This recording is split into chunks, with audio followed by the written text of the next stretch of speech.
Hello, everyone. I know before I even begin that I'm going to be ruffling a lot of feathers out there, but I have to be transparent, don't I? I have to be honest.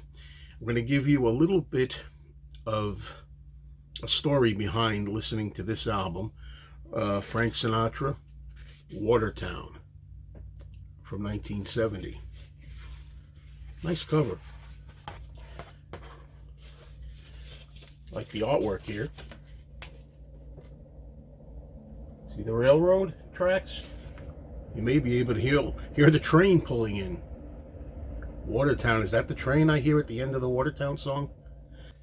There's a great guy here, and I recommend him. Check out his channel, George Music for All Four Seasons.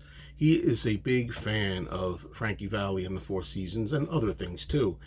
And he recommended that I listen to the Frank Sinatra album, Watertown.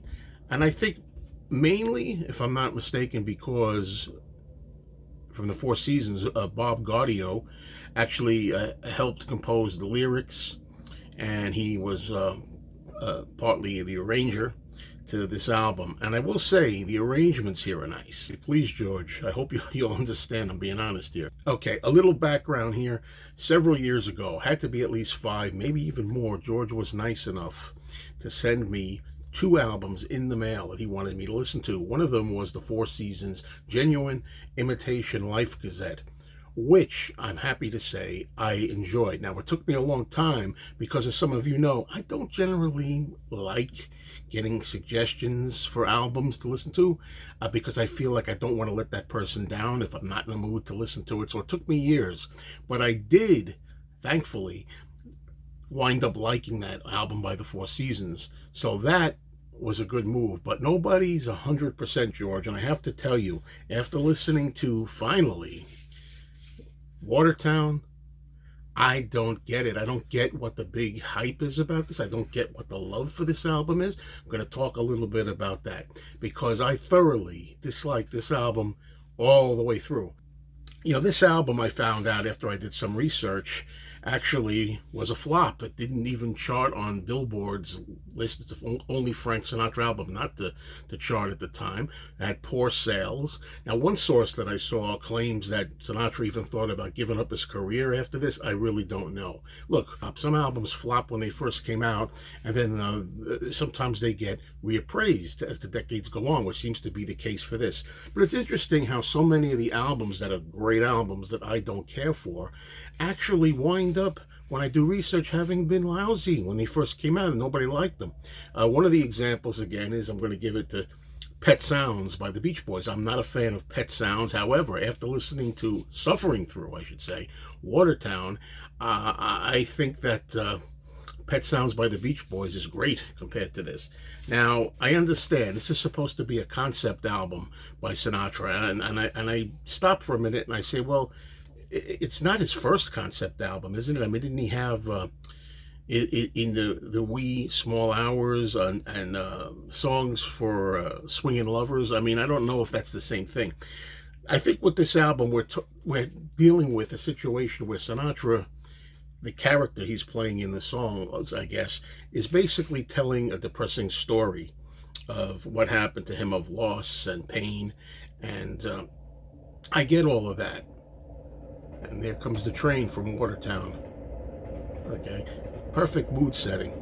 While the arrangements are nice, I have to tell you, I found the whole album dreary, moody, very depressing. And I know people are going to say, well, that's the point. That's the point. I don't want to hear something like this. Now, John Lennon did an album, his first official solo album, Plastic Ono Band, which is very depressing, and I can't hear that every day either. I can't even hear it every year because it's too down. But at least with John's album, at least you get some kind of interesting tunes. There's nothing snappy here. Not one of the songs contained on this album did I like. Not one. I kept waiting and I kept waiting. I just found that even though I know what they were going for here, I don't know who'd want to listen to this.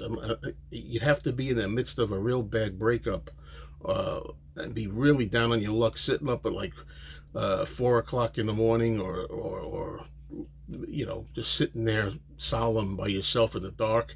It's not something I want to hear. dreadful songs, I think, and also, which is important for me to note, is I am not the world's biggest Frank Sinatra fan to begin with. I like some Frank Sinatra, but I mean, this is a 1970 album. I think Sinatra really does not sing well here, and I'm sorry, his voice seems weaker. He seems like he's awkward, struggling a little bit to hit the notes at the high. It's not his best singing that I've heard, and of course, Sinatra is known for mostly phrasing and talking his songs, not really singing the songs.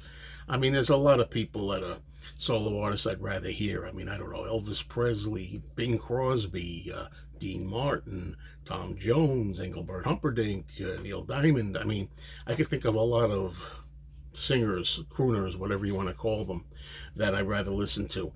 Uh, really, I don't like when you have to do a review like this, but I got to keep it honest. And what is this? What is the appeal? Why did this suddenly, over the decades, gain such appreciation? Have we become that miserable? I really don't know what it is. I really was listening to Frank singing, and I kept thinking, "Ooh, cringe in some of them," and I'm like, I don't. He just wasn't good to my ears. And yes, I do listen to Ringo Starr here. Whoop. Okay, so I can already anticipate all the responses. Oh, you listen to Ringo and you're talking about Sinatra singing. Look, I like me some early Frank. I like the reprise years, the Capitol years, and so on. The early years I'm talking about. Yeah, I appreciate the thought. I also want to, the thought with this from George. Thank you for thinking of me, but it was not worth the wait. I'll tell you that, man. Hey, we can't win them all. I'm 50-50, right? I'm 1 for 2. I like the other one. Also, I want to take a moment here at the end to talk about the series that I said I was going to start again. It's a series that I did several videos for. You can look them up, called First Time Spins, where I listen to albums like this for the first time. I decided that I was not going to continue that series. Instead, what I'm going to do is, if there are albums I want to review, I'm going to do separate reviews like this. And let me just say, as awful as this album is, this is not the album that made that decision for me. I made the decision yesterday, even before today when I played this album. Okay, so I'd already made my mind up about that. I'm going to make another video explaining to you why I've decided to take a different avenue towards the First Time Spins series. Thank you. That's life.